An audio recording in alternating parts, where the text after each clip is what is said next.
अस्सलाम वालेकुम जी। मैं शेख इम्तियाज़, तुम वेख रहे मेरा यूट्यूब चैनल शेख व्लॉग 96 62। तो जनाब अज थोड़ी खिदमत लैके आए लेज़र लेवल की वीडियो। अच्छी कंपनी दे एंटीक कंपनी का लेज़र लेवल वीडियो, फैंटास्टिक और चंगा लेज़र लेवल वीडियो। तो हाँ जी जनाब, थोड़ा टाइम वेस्ट किए बगैर ही तुहानू सारा इंटरव्यू कराने लेज़र लेवल का जनाब। सारा कुछ कंडीशन वगैरह इसकी जनाब लेज़र लेवल की। जनाब बैक साइड इसका हिस्सा वेख लो, सारा कुछ वेखते हो जनाब। इनू टायर पाए हुए ने पैंथर सिल्वर स्टोन के जनाब। बैक साइड ते चौकड़ा टायरों का है जनाब। ब्लेड जोड़ा इसका ब्लेड 8 फुटा ब्लेड है जनाब। इनू गीला भी कहने, करा भी कहने, तो इसनों ब्लेड भी कहने। ठीक है। तो बाकी जनाब इसकी सारी जी सूरत हाल वेखते हो तुम कंडीशन। तो जनाब रिव्यू कर दो इसका। असी तुहानू सारी डिटेल भी एंड ते सारी कुछ देने, इसकी कीमत देने, ओनर का कॉन्टैक्ट नंबर भी देने। तो जनाब इसकी परफॉर्मेंस वीडियो भी थोड़ा चैक कराने। ठीक है। पहले तुम इसकी फिटिंग वेख लो, इसकी मशीन वेख लो, सैटिंग वेख लो जनाब। ठीक है। तो ये थोड़ी वीडियो दबंग साहब ने, ये दबंग साहब के पिछे पाया हुआ है। बड़ा पुरसकून हो के ना दबंग साहब खिंची पाया लेज़र लेवल नू। तो इसके जोड़े मजीद वीडियो ना वो भी मैं एंड ते पा दाँगा कि दबंग साहब का तुसी आवाज़ सुनना है कि दबंग साहब औखे होके खिंच रहे हैं या ईजीली लेज़र लेवल खिंच रहे हैं। जनाब एक क्रॉसफाइल्ड का लेज़र लेवल है जनाब, चंगा लेज़र लेवल है। ठीक है। बहुत ही सस्ता और मार्केट दे विच अपना बड़ा जल्दी तो तेज़ी नाल अपना नाम कढ़ रहा लेज़र लेवल। ठीक है। बाकी कुछ साढ़े को इसदियाँ तस्वीरां ने जनाब, ये देख लो। इसकी ये हाइड्रोलिक किट है जनाब, ये चेक कर लो। इटली हाइड्रोलिक किट है जनाब। ठीक है। बाकी इसका जोड़ा रिव्यू है वो भी कर दो। किसी चीज़ की कोई समझ ना आएगी तो तुहानू ओनर कॉन्टैक्ट का नंबर दे दाँगा, तुसी उहदे नाल मजीद ही आप रबता कर लेना जनाब। ठीक है।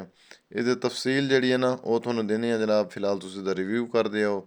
ये वेख लो जनाब 640 के पिछे पाया हुआ है। इन्होंने काफ़ी सारे लेज़र लेवल फॉल सेयर हो गए। छोटिया गड्डिया के पिछे भी लोगों ने पाए हुए ने। मैं तो इन्होंने 260 के मगर ही वेखे लेज़र लेवल जनाब। ठीक है। बड़ा ईजीली खिंच के लैके जा रहा सी। ठीक है।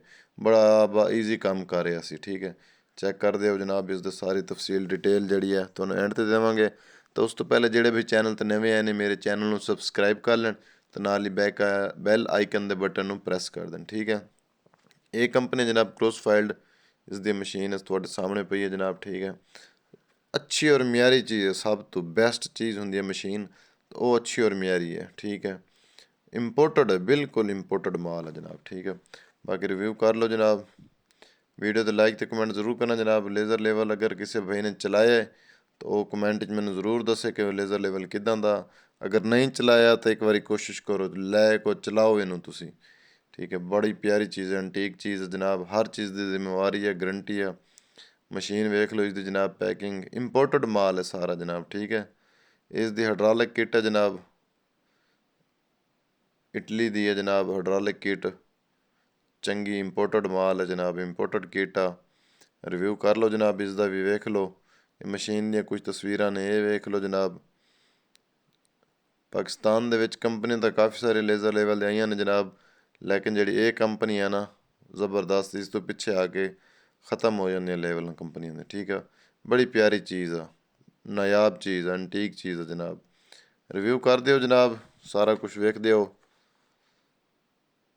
ओनर का कॉन्टैक्ट नंबर ही देनी है थोनों, असी सारा कुछ देनी है जनाब।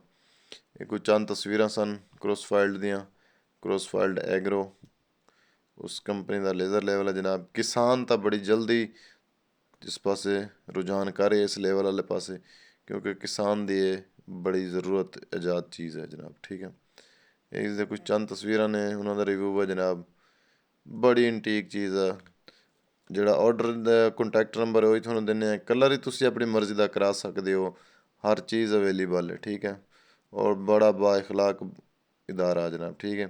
ये जनाब ओनर का कॉन्टैक्ट नंबर शो हो रहा निशा सुल्तान का, उस नाल डायरैक्ट कॉन्टैक्ट रबता कर लेना। जे प्राइस की गल करें जनाब, प्राइस इसकी है 7 लाख रुपया। लोकेशन जी जनाब इसकी, लोकेशन थोनों दे दें जनाब सारी।